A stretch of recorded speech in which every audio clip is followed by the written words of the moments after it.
ഇതാണ് ഓണക്കൂട്ടായ്മ. കനകക്കുന്നിൽ ഏഷ്യാനെറ്റ് അറേഞ്ച് ചെയ്ത ഒരു ഓണ പ്രോഗ്രാം. ഇത് സെപ്റ്റംബർ 13 മുതൽ 22 വരെയായിരുന്നു ഇവിടെ ഉണ്ടായിരുന്നത്. ഞാൻ വീഡിയോ ഇടാൻ കുറച്ച് ലേറ്റായേ. അപ്പം നമുക്ക് വീഡിയോയിലേക്ക് പോകാം. നിശാഗന്ധി ആഴ്ചത്തിൽ നടന്ന ഒരു DJ ആയിരുന്നു. എന്ത് വൈബായിരുന്നെന്നറിയോ. ആരും അവിടെ അടങ്ങി നിന്നില്ല. എല്ലാവരും തുള്ളി നിന്നു. അമ്മാതിരി വൈബായിരുന്നു അവിടെ ഉണ്ടായിരുന്നത്. കൊച്ചു കുട്ടികൾ മുതൽ മുതിർന്നവർ വരെ എൻജോയ് ചെയ്തൊരു DJ.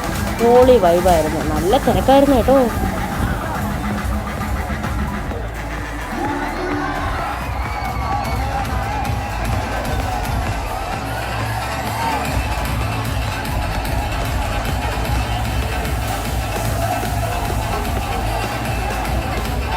അവിടെ ഇഷ്ടം പോലെ സ്റ്റേജുകളുണ്ടായിരുന്നു. ഓരോ സ്റ്റേജിലും ഓരോ തരം പരിപാടികളാണ് നടന്നുകൊണ്ടിരുന്നത്. കനകക്കുന്നിലൊരു ഉത്സവ വൈബ് തന്നെയായിരുന്നു. എല്ലാവരും എൻജോയ് ചെയ്തു. ലൈറ്റും പാട്ടും മേളവും എല്ലാം ഒന്നിച്ചടങ്ങിയ ഒരു ഉത്സവം. കണ്ടില്ലേ ലൈറ്റൊക്കെ കാണാൻ എന്ത് ഭംഗിയാണ്. നല്ല കനകക്കുന്നിൽ കയറുന്നതിൻ്റെ എൻട്രി ഫീസ് എന്ന് പറയുന്നത് 50 രൂപയായിരുന്നു. കണ്ടില്ലേ ഓണ ഊഞ്ഞാൽ. എന്ത് ഭംഗിക്ക് അറേഞ്ച് ചെയ്തിരിക്കുന്നറിയ പൂക്കളൊക്കെ വെച്ച്. നല്ല തിരക്കായിരുന്നു അവിടെ ഫോട്ടോ എടുക്കാൻ. ആളുകളെല്ലാം ഫോട്ടോ എടുക്കുന്ന തിരക്കിലായിരുന്നു. കണ്ടില്ലേ സെൽഫി എടുക്കുന്നത്. അത്ര ഭംഗിക്കാണ് അവരത് അറേഞ്ച് ചെയ്തത്. സിമ്പിളായിരുന്നു, എന്നാൽ കാണാൻ നല്ല ഭംഗിയായിരുന്നു.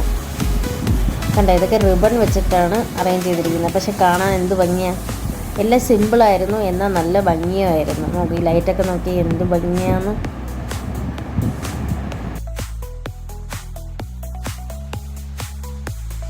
ചെറിയ ചെറിയ അലങ്കാരങ്ങൾ കൊണ്ട് എല്ലാ സ്ഥലങ്ങളെയും ഭംഗിയാക്കുന്ന ഒരു രീതിയിലായിരുന്നു ഇവിടുത്തെ അലങ്കാരം. ഒട്ടകവും കുതിരയും എല്ലാം ഉണ്ടായിരുന്നു. കുതിരയുടെ വീട്ടിലെടുക്കാൻ പറ്റില്ല. ഇതുപോലെ കുട്ടികൾക്ക് എൻജോയ് ചെയ്യാൻ ധാരാളം ഇവിടെ അറേഞ്ച് ചെയ്തിരുന്നു. ചെറിയ ചെറിയ ഷോപ്പിങ്ങിനായിട്ടുള്ള കടകളും ഫുഡ് കോർട്ടും ഉണ്ടായിരുന്നു. അതിലൊന്നും വീഡിയോ എടുക്കാൻ പറ്റിയില്ല. അപ്പം ഇത്രയേ ഉള്ളൂ ഇന്നത്തെ വീഡിയോ. അപ്പം നാളെ കാണാം. Tata bye bye. Okay, see U.